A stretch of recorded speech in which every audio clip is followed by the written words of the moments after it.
How to ban anyone on Roblox. First of all, simply open your application. Then tap on the menu icon and tap on your friends. Now tap on find people.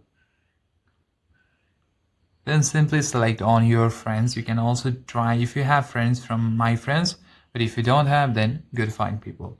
And once you select on their profile, now if you want to report or ban them, simply tap on the horizontal three dots, and here you have option about block and report. If you want to block the person permanently, tap on block, but if you want to report of any activities that you don't like, simply tap on report. Now tap on the region. You have a lot to choose from, and simply tap on continue, and it will be reported to the Roblox, and they will review their ID, and if possible, if they have violated severely, then their account will be banned. And that's it, guys. Thank you for watching this video. I'll see you in the next one.